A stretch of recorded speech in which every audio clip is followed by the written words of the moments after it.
My fellow Americans, the day, March 10th, 2022, will go down in history as a historic moment. My journey started in earnest on August 22nd, 2021. That was the day I first made the internet aware of my intent to purchase a Wii purely to bowl. I purchased that Wii from a dangerous person on the World Wide Web. They promised me a copy of Wii Sports. However, tragedy struck. The Wii Sports disc was scratched. It was a dark day. But when hope seemed lost, something miraculous happened. The owner offered me a copy of Wii Sports Resort. I gladly accepted, and my bowling days began in earnest in that September. After spending a great deal of time in the 200s, I seemed to have reached my peak in securing a score of 237. Try as I might, I couldn't seem to budge the needle any further. That was a cold winter, one where the heat of hope had not yet hit my heart, one where despair had permeated absolutely. I gave up practicing Wii Sports Resort bowling. However, something changed in March of 2022.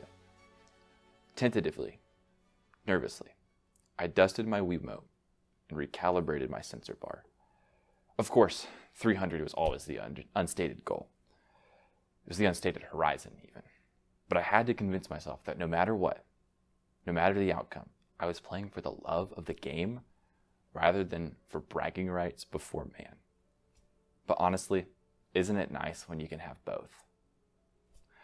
On March 9th, I scored 252. In truth, I was a mere 8 pins away from a perfect game. I felt so close, and yet so far. My method was simple. Position in the exact center, aim close to the second marker on the right, and then hook that ball harder than Steven and Robin in 1991. But while I had games with much success, this method seemed too unreliable. I never managed to score more than 8 strikes in a single game. Then, on March 10th, I had an idea. A simple, beautiful, dangerous idea. I was employing 2 variables, moving to the center and aiming to the right. But surely, if I could master a method that only involved changing one variable, I would be more consistent, right? At the start of the game, I no longer moved to the center. Rather, I chose to point my Mii body towards the gutter. Then I swung like my life depended on it, because it did. At the opportune moment, my ball, guided by my trusty Wiimote with Wii Motion Plus included, turned away from the gutter and swung back towards the center pin. The throw brought the ball in at an angle that decimated its pin opponents. A strike, a perfect 10, the piece de la resistance, the magnum opus, a tour de force. In truth, it took me less than 3 games to perfect this technique. A strike, and then another, a third. I had to shake myself, catch my breath. Do not, I told myself, get in your own head. I had to forget each previous success, and I had to stop calculating how much better I was doing than average. I had to live in the moment, lining up each shot with care and precision like it would be my last, to live my life in such a way that it would not matter if an evil demon had deceived my senses. A 5th strike, then a 6th, a 7th still. I reached the 10th frame. It was strikes all the way downtown. 3 to go. I hit an 11th strike. There was 1 single frame left to be played.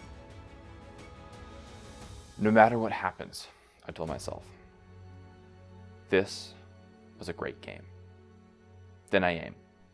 Then I release.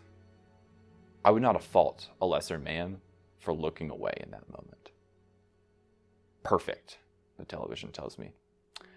I stand for a moment and look at those 12 beautiful X's, like I'm Ramona Flowers pre-Michael Cera. Why does success feel so fleeting, while failure persists? I can't answer that question. Tomorrow, next week, next year, I will not experience the elation of scoring a perfect game in Wii Sports Resort Bowling for the first time. Life is fleeting, and experience is cheap. But I am in this moment.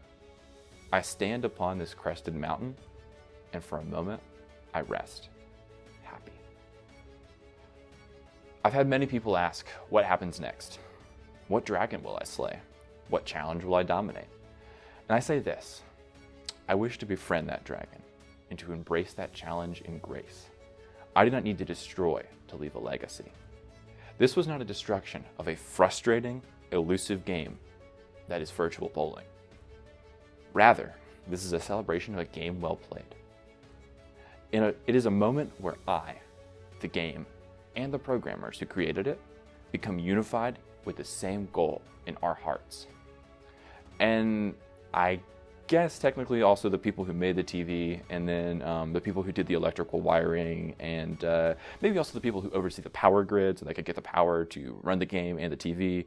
And maybe the organization who lent me the room so I had a plug to plug my unit into, and also a living room that I could play it within that was in my own home. And really everyone else, probably in the history of the world, that has helped lead events to the place where I was able to score this game, probably play a role here. But I think I'm getting off track.